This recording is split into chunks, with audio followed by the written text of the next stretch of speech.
जय सद्गुरुदेव, जय पद शरणम। मेरे सद्गुरु की वाणी परम संत महात्मा यशपाल जी महाराज का प्रवृत्ति में निवृत्ति गृहस्थ धर्म के लिए श्रीमद् भगवद गीता का गीता सुधा भाष्य अध्याय 11 श्लोक 8। न तु माम शक्यसे द्रष्टुमनेनैव स्वचक्षुषा दिव्यं ददामि ते चक्षुः पश्य मे योगमैश्वरम्। श्री कृष्ण भगवान ने अपने मन में कहा, अभी तक इसकी उत्कंठा नहीं मिटी, अभी तक इसे आत्म सुख का लाभ नहीं हुआ। मैंने अपना जो वास्तविक और सत्य स्वरूप इसे प्रकट करके दिखलाया है, उसका आकलन करने की शक्ति इसमें नहीं दिखलाई देती। यही सोचकर प्रभु हंस पड़े और उन्होंने अर्जुन से पूछा, मैंने तो तुम्हें विश्व रूप दिखलाया, परंतु तुम तो उसे देख ही नहीं रहे हो। देव की बात सुनकर चतुर अर्जुन ने कहा, परंतु इसमें दोष किसका है?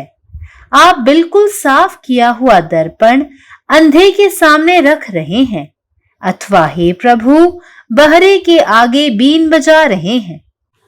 आप बगुले को चांदनी चुगाने का निष्फल प्रयत्न कर रहे हैं। हे नारायण, जो वस्तु इंद्रियों की पहुंच से बिल्कुल बाहर है और जिसका अनुभव केवल आपके कृपा कटाक्ष से ही किया जा सकता है, वह वस्तु यदि आप मेरे चर्म चक्षुओं के सामने रखते हैं तो मैं उसे कैसे देख सकता हूँ? परंतु हे देव, आपके लिए कुछ भी कहना ठीक नहीं है, इसलिए मेरा चुपचाप रहना ही अच्छा है। यह सुनकर भगवान श्री कृष्ण ने कहा, भाई अर्जुन, जो कुछ तुम कह रहे हो वही ठीक है। जब मैं तुम्हें अपना वास्तविक रूप दिखाने चला था, तब उससे पहले मुझे यह उचित था कि मैं तुम्हें वह रूप देखने की सामर्थ्य प्रदान करता, परंतु प्रेम के आवेश में बातें करते करते मैं यह बात बिल्कुल भूल ही गया था। परंतु उसका फल क्या हुआ? वही जो जमीन को बिना ठीक प्रकार जोते बीज बोने से होता है। इसमें सारा समय व्यर्थ नष्ट होता है और वही अब भी हुआ है। पर मैं तुम्हें ऐसी दिव्य दृष्टि प्रदान करता हूँ जिससे मेरा विश्व रूप देखा जा सके। हे अर्जुन, उस दृष्टि की सहायता से तुम मेरे विश्व व्यापक ऐश्वर्य योग को प्रत्यक्ष देखकर आनंद से आत्मानुभव में प्रवेश करोगे। आध्यात्मिक भाव। श्री गुरुदेव कृपा करके अलौकिक ज्ञान चक्षु प्रदान करते हैं। उनकी महती कृपा से ही साधक को आत्मिक उड़ान प्राप्त होती है और वह अपने आत्म रूप का विश्वव्यापी दर्शन करता है। सद्गुरु अपनी आत्म शक्ति द्वारा शिष्य के ज्ञान चक्षु को स्फुटित करने की जब कृपा करते हैं, तब शिष्य अपने भीतर अनेक अप्रत्यक्ष वस्तुओं का अनुभव करके कृतार्थ हो जाता है। But you are not able to behold me with these your own eyes. I give you the divine eye. Behold my lordly yoga. After getting established in spiritual excellence, the sadhak is required to subordinate his personal will to the cosmic will, which is termed as the grace of the Lord. God reveals himself variously in the various planes of consciousness. At the mental plane, he is cognized as the phenomenon. At the ethical level, as the infallible law.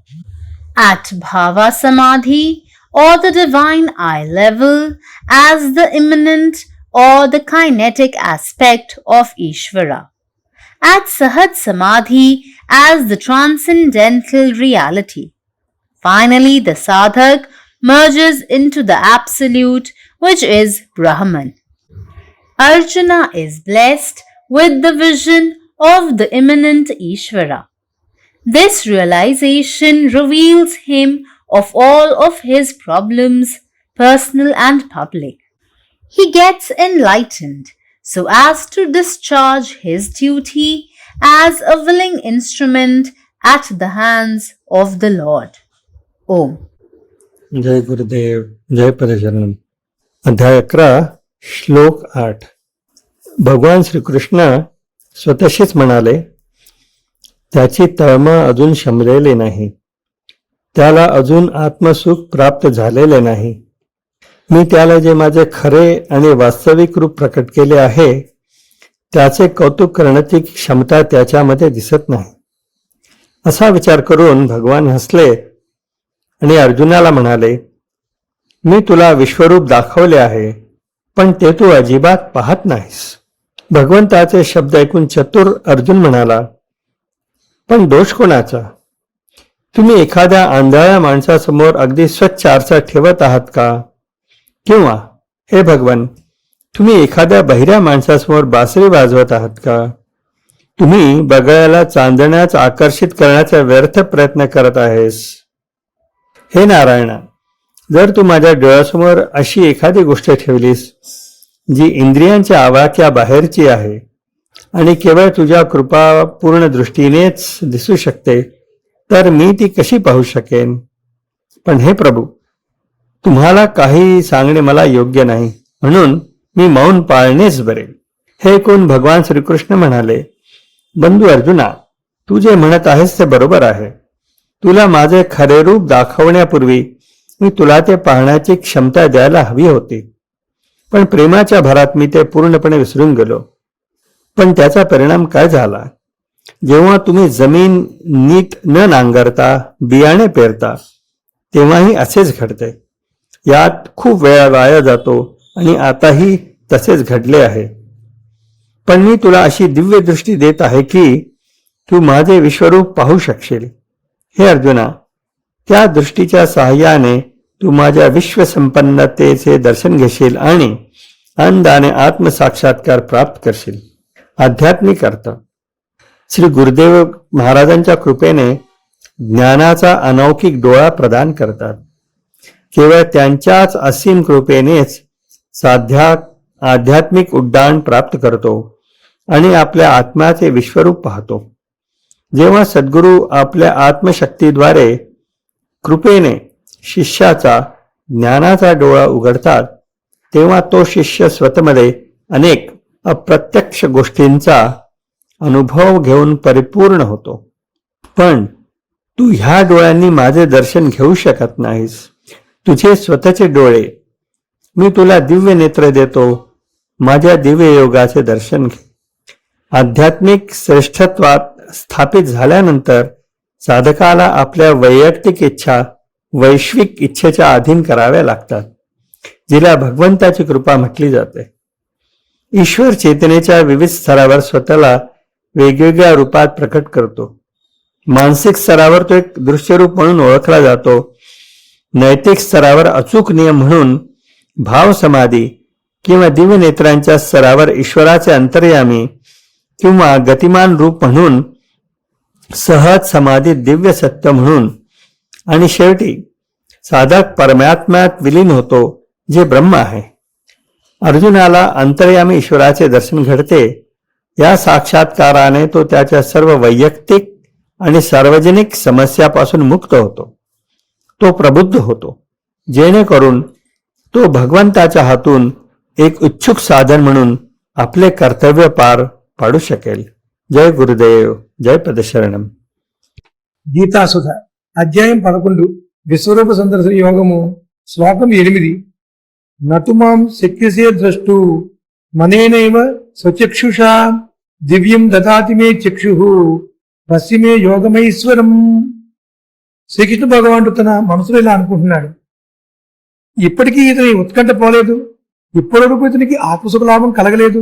నేను నా యొక్క ఏ వాస్తవమైన మరియు సత్యస్వరూపం ఇతని ప్రకటించి చూపానో దాన్ని అర్థం చేసుకునే శక్తి ఇతరులకు కనిపించట్లేదు. ఈ విధంగా ఆలోచించి భగవాన్ నవ్వుకొని ఆయన అర్జునుడితో ఇలా అన్నాడు, నేను నీకు విశ్వరూపాన్ని చూపించాను, అయితే నీవు దాన్ని చూచట్లేదు. భగవాన్ మాట విని చతురుడైన తెలివైన వాడైన అర్జునుడు ఇలా అన్నాడు, అయితే దీనిలో దోషం ఎవరిది? మీరు పూర్తిగా శుభ్రం చేయబడిన అద్దమును అంధుల నుంచి ఉంచారు, లేదా ఓ ప్రభు చెవిటివారి ముందు వీణ వాయించుతున్నారు, ఇంకనూ మీరు కొంగకు వెన్నెలను తినిపించే నిష్ఫల ప్రయత్నం చేస్తున్నారు. హే నారాయణ, ఏ వస్తువు ఇంద్రియాతీతమైనదో, ఏ అనుభవం కేవలం తమ కృపాకటాక్షంతో మాత్రమే పొందనగునో ఆ వస్తువును నా చర్మచక్షువుల ముందు గాని ఉంచినట్లయితే నేను దాన్ని ఎట్లు చూడగలుగుదును? అయితే ఓ దేవా, నీకు ఏదైనా చెప్పుడు సరికాదు, అందుచేత మౌనంగా ఉండటమే సరైనది. ఇది విని భగవాన్ శ్రీకృష్ణుడు ఇలా అన్నాడు, ఓ అర్జున, ఏదైతే నీవు అన్నావో అది సరైనది. ఎప్పుడు నీకు నేను నా వాస్తవ స్వరూపాన్ని చూపించడానికి సిద్ధపడ్డానో దానికంటే ముందు నీకు నా వాస్తవ స్వరూపాన్ని చూసే సామర్థ్యం ఇవ్వడం నాకు సరైనది. అయితే ప్రేమావేశంలో మాటల్లో పడి ఈ విషయాన్ని నేను పూర్తిగా మర్చిపోయాను. అయితే దాని ఫలితం ఏమైంది? పొలాన్ని సరిగా దున్నక విత్తనం నాటితే ఏమవుతుందో అదే. అటువంటి పని వలన శ్రమంతా వ్యర్థమవుతుంది. ఇప్పుడు జరిగింది కూడా అదే. మరి ఇప్పుడు నేను నీకు ఎటువంటి దివ్య దృష్టిని ప్రసాదిస్తాననగా దాంచే నీవు నా విశ్వరూపాన్ని చూడగలగవచ్చు. ఓ అర్జున, ఆ దివ్య దృష్టి సహాయంతో నీవు నా విశ్వవ్యాపక ఐశ్వర్య యోగమును ప్రత్యక్షంగా చూసి ఆనందముతో ఆత్మానుభవంలో ప్రవేశిస్తావు. ఆధ్యాత్మిక భావము శ్రీ సద్గురుదేవుల కృపతో సాధకునికి అలౌకికమైన జ్ఞానేత్రాలను ప్రసాదిస్తారు. ఆయన యొక్క మహత్తరమైన కృపతో మాత్రమే సాధకునికి ఆత్మదర్శనం లభిస్తుంది. ఆయన తన ఆత్మస్వరూపం యొక్క విశ్వవ్యాపకతను దర్శింపచేస్తారు. సద్గురు తన ఆత్మశక్తి ద్వారా శిష్యుని జ్ఞానశిక్షణను వికసితము అయ్యేందుకు ఎప్పుడు దయ చూపిస్తారో అప్పుడు శిష్యుడు తన లోపల అప్రత్యక్ష వస్తువుల అనుభవమును పొంది కృతార్థుడవుతాడు. పరమాత్మ, నీవే ఉన్నావు, నీ ഇഷ്ടമേ నెరవేరాలి. ജയ് സദ്ഗുരുദേവ്, ജയ് പരശുരാം. സദ്ഗുരുവിന്റെ സന്ദേശം. അധ്യായം 11, ശ്ലോകം 8. നതുമാം ശക്യസേ ദൃഷ്ടുമനേനൈവ സ്വജുക്ഷുഷാ ദിവ്യം ദദാമി ദേ ചക്ഷുഃ പശ്യമേ യോഗമൈശ്വര്യം. ശ്രീകൃഷ്ണ ഭഗവാൻ തന്റെ മനസ്സിൽ ഇങ്ങനെ ചിന്തിച്ചു. ഇപ്പോഴും അർജുനന്റെ ആകാംക്ഷ അവസാനിച്ചിട്ടില്ല. ഇതുവരെ അവന് ആത്മാനന്ദത്തിന്റെ അനുഭവം ലഭിച്ചിട്ടില്ല. ഞാൻ എന്റെ യഥാർത്ഥവും സത്യവുമായ സ്വരൂപം അവന് വെളിപ്പെടുത്തി കൊടുത്തിട്ടും അതിനെ ഗ്രഹിക്കാനുള്ള ശക്തി അവനിൽ കാണുന്നില്ല. ഭഗവാൻ പുഞ്ചിരിച്ചുകൊണ്ട് അർജുനനോട് പറഞ്ഞു, ഞാൻ നിനക്ക് വിശ്വരൂപ ദർശനം തന്നെങ്കിലും നീ അതിനെ കാണുന്നില്ല. ഭഗവാന്റെ ഈ വാക്കുകൾ കേട്ട് ബുദ്ധിമാനായ അർജുനൻ പറഞ്ഞു, എന്നാൽ ഇത് ആരുടെ കുറ്റമാണ്?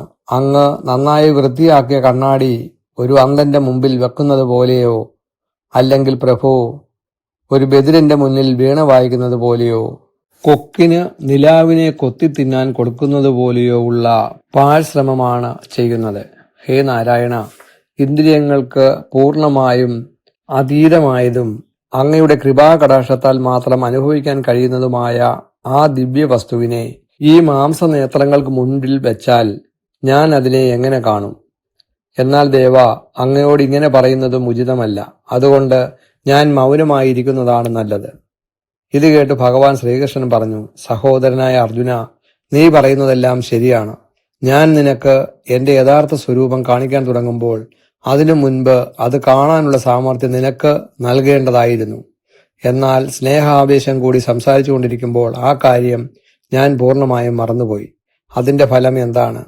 നന്നായി ഉഴുതൊരുക്കാത്ത നിലത്തിൽ വിത്ത് വിതച്ചാൽ സംഭവിക്കുന്നത് പോലെയാണ്. അങ്ങനെ ചെയ്താൽ മുഴുവൻ സമയവും വെറുതെ നഷ്ടമാകും. ഇവിടെ സംഭവിച്ചതും അത് തന്നെയാണ്. എന്നാൽ ഇപ്പോൾ ഞാൻ നിനക്ക് അതിനുള്ള ദിവ്യദൃഷ്ടി നൽകുന്നു. അതിലൂടെ എന്റെ വിശ്വരൂപം കാണാൻ കഴിയും. ഹേ അർജുന, ആ ദിവ്യദൃഷ്ടിയുടെ സഹായത്തോടെ എന്റെ വിശ്വവ്യാപകമായ ഐശ്വര്യയോഗം നേരിട്ട് ദർശിച്ച് ആത്മാനന്ദത്തിന്റെ അനുഭവത്തിലേക്ക് നിനക്ക് പ്രവേശിക്കാം. ആത്മീയ ഭാവം. സദ്ഗുരുദേവൻ തന്റെ കൃപയാൽ സാധകന് അലൗകിക ജ്ഞാനദൃഷ്ടി നൽകുന്നു. അദ്ദേഹത്തിന്റെ മഹത്തായ കൃപയാൽ തന്നെയാണ് സാധകന് ആത്മീയമായ ഉയർച്ച ലഭിക്കുന്നത്. അപ്പോൾ അവൻ തന്റെ ആത്മസ്വരൂപത്തിന്റെ വിശ്വവ്യാപകമായ ദർശനം പ്രാപിക്കുന്നു. സദ്ഗുരു തന്റെ ആത്മീയ ശക്തിയാൽ ശിഷ്യന്റെ ജ്ഞാനനേത്രം തുറന്നുകൊടുക്കാൻ കൃപ ചെയ്യുമ്പോൾ ശിഷ്യൻ അതുവരെ തന്റെ ഉള്ളിൽ അദൃശ്യമായിരുന്ന അനേകം ദിവ്യ സത്യങ്ങളെ നേരിട്ട് അനുഭവിക്കുകയും തന്റെ ജീവിതം സഫലമായതായി അനുഭവിക്കുകയും ചെയ്യുന്നു. പരമാത്മാവ് നീ തന്നെ, നിന്റെ ഇഷ്ടം പൂർണ്ണമാകട്ടെ. ജയ് സദ്ഗുരുദേവ്, ജയ് പരശരണം. न तु माम शक्यसे द्रष्टुमनेनैव स्वचक्षुषा दिव्यम ददामि ते चक्षु पश्य मे योगमैश्वरम। श्री कृष्ण भगवान अपना मौन में कहलखिन, एखन धैर्य हिनकर उत्कंठा शांत नहीं भेल छन, एखन धैर्य हिनका आत्म सुख के वास्तविक अनुभूति नहीं भेल छन। हम जे अपन यथार्थ असत्य स्वरूप हिनका लेल प्रकट क देखेलौं, तकर यथोचित आकलन करबाक शक्ति एखन हिनका में नहीं दिखाई पड़ैत अछि। एहि प्रकार विचार क क प्रभु मंद मंद मुस्कुरेलनि आ ओ अर्जुन से कहलखिन, हम तऽ अहाँ के विश्वरूप देखा देलौं, मुदा अहाँ ओहि विश्वरूप के देखिए नहीं रहल छी। भगवान के वचन सुनि चतुर अर्जुन कहलखिन, मुदा हे प्रभु, एहि में दोष ककर अछि? अहाँ तऽ एकदम स्वच्छ कयल गेल दर्पण एकटा आन्हर के सोझा में राखि रहल छी, वा हे प्रभु, बहिर के आगा बीन बजा रहल छी। अहाँ तऽ बगुला के, चंद्रमा के चांदनी चुगाबऽ के निष्फल प्रयास कर रहल छी। हे नारायण, जे वस्तु इंद्रिय सब के पहुँच से दूर अछि आ जेकर अनुभव केवल अहाँ के कृपा कटाक्ष से संभव अछि, ओहि दिव्य तत्व के जो अहाँ हमर एहि चर्म चक्षु सोझा में राखब तऽ हम ओकर दर्शन कोना कऽ सकब? मुदा हे देव, अहाँक संबंध में किछो कहब उचित नहीं अछि, एहि कारण हमरा लेल मौन रहब नीक अछि। ई सुनि भगवान श्री कृष्ण कहलखिन, भाई अर्जुन, जे किछु अहाँ कहि रहल छी वएह ठीक अछि। जखन हम अहाँ के अपन वास्तविक स्वरूप देखाबऽ लगलहुँ, तखन ओहिसँ पहिने हमरा अहाँ के ओहि दिव्य स्वरूप के देखबाक सामर्थ्य प्रदान करबाक चाहै छल, मुदा प्रेम के आवेश में गप करैत करैत हम ई बिसरि गेलहुँ। तैं जे परिणाम भेल से स्वाभाविके छल। जेना बिना जोतल भूमि में बिया रोपल जाय तऽ परिश्रम व्यर्थ भऽ जाइत अछि, वएह एतौ भेल। मुदा आब हम अहाँ के दिव्य दृष्टि प्रदान करैत छी, जाहिसँ अहाँ हमर विश्व रूप के दर्शन कऽ सकब। हे अर्जुन, एहि दिव्य दृष्टि के माध्यम से हमर विश्व व्यापक ऐश्वर्य योग के प्रत्यक्ष देखब आ आनंद मग्न भऽ आत्मानुभव में प्रवेश करब। श्री गुरुदेव अपन कृपा से साधक के अलौकिक ज्ञान चक्षु प्रदान करैत छथि। हुनकर महान कृपा से साधक के आत्मिक उड़ान प्राप्त होइत अछि आ ओ अपन आत्म स्वरूप के विश्वव्यापी दर्शन करैत अछि। जखन सद्गुरु अपन आत्म शक्ति के माध्यम से शिष्य के ज्ञान चक्षु खोलबाक कृपा करैत छथि, तखन शिष्य अपने भीतर कतेक रंग के अप्रत्यक्ष तत्व सब के अनुभव करैत अछि आ कृतार्थ भऽ जाइत अछि। अखिल भारतीय संत मत सत्संग पंजीकृत दिल्ली, मुख्यालय B20 CC colony, Rana Pratap Bagh के सामने, दिल्ली। सत्संग आश्रम संत यशरूप तपोभूमि परिसर, अनंगपुर, जिला फरीदाबाद, हरियाणा। हमारे साथ जुड़ने और राष्ट्रीय व अंतर्राष्ट्रीय सत्संग कार्यक्रमों की विस्तृत जानकारी पाने के लिए दिए गए QR कोड को स्कैन करें। धन्यवाद।